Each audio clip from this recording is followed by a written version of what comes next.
عزیز ساتھیوں، السلام علیکم ورحمۃ اللہ وبرکاتہ۔ رمضان اسپیشل سیریز کی یہ ہماری 5ویں ویڈیو ہے۔ آج کی ویڈیو کا جو ٹاپک ہے، موضوع ہے، وہ بہت اہم ہے، بہت امپورٹنٹ ہے۔ ویڈیو شروع کرنے سے پہلے آپ سے چھوٹی سی گزارش کروں گا کہ اگر آپ چینل پر نئے ہیں تو پلیز چینل کو سبسکرائب کر دیں، بیل آئیکن کو بھی ضرور دبا دیں، اور اس سے پچھلی ویڈیو، پہلے کی ویڈیو اگر آپ نے نہیں دیکھی ہے تو وہ ضرور دیکھیں، انشاءاللہ تعالی آپ کے علم میں اضافہ ہوگا۔ تو چلیے ویڈیو شروع کرتے ہیں۔ آج کی ویڈیو کا جو ٹاپک ہے، ہمارا موضوع ہے، وہ ہے کہ رمضان المبارک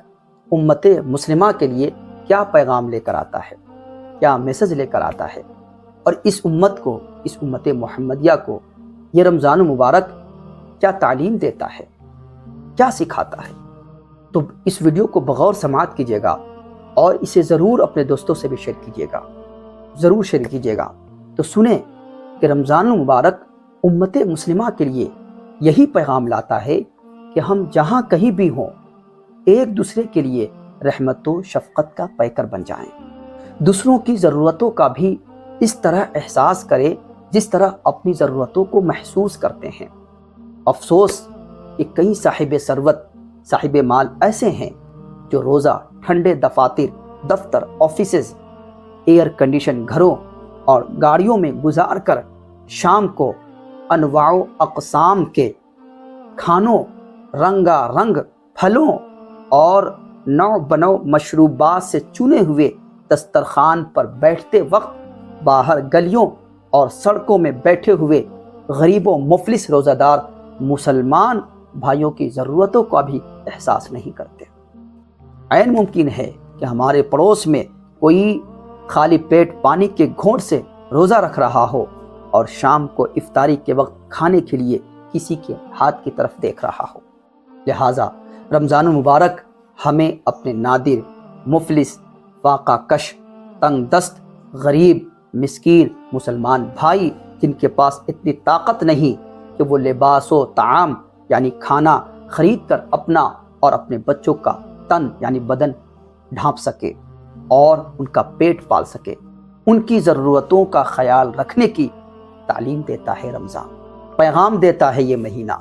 میسج دیتا ہے یہ ماہ رمضان المبارک۔ یہی پیغام لاتا ہے یہ رمضان المبارک اس امت کے لیے، امت مسلمہ کے لیے، سال میں ایک دفعہ، کہ ہم اپنی ضرورتوں کے ساتھ ساتھ اپنے بھائیوں کی ضرورتوں کو بھی محسوس کر سکیں، ان کی تکلیف کو بھی ہم قریب سے دیکھ سکیں، ان کی فیلنگز کو، ان کے ایموشنز کو ہم سمجھ سکیں کہ سال بھر وہ ان کی زندگی کیسے گزرتی ہے۔ اس کے ساتھ ساتھ ماہ رمضان ہمیں ریاکاری، غیبت، عیب جوئی، مکر و فریب، بغض و حسد، نفرت، عداوت، دشمنی، جھوٹ جیسے بے شمار معاشرتی و روحانی امراض سے بچانے کی تربیت کرتا ہے۔ تو یہ ماہ رمضان المبارک کا پیغام اور امپورٹنٹ میسج ہے جو ہمیں سال میں ایک دفعہ دے کر جاتا ہے۔ تو ہم رمضان المبارک کے اس پیغام کو اپنی زندگی میں اتاریں، اس پیغام کو، اس میسج کو عملی جامہ پہنانے کی کوشش کریں، اور جو رمضان کا مقصد ہے ہم اس پر کھڑا اترنے کی کوشش کریں۔ تو انشاءاللہ تعالی یہ رمضان المبارک کا مہینہ ہمارے لیے، ہماری زندگی میں بہت سی تبدیلیاں اور بہت سے چینجز کا باعث اور ذریعہ بنے گا۔ اس ویڈیو کو اپنے دوستوں سے بھی شیئر کریں، ہمارے چینل کو سبسکرائب کریں،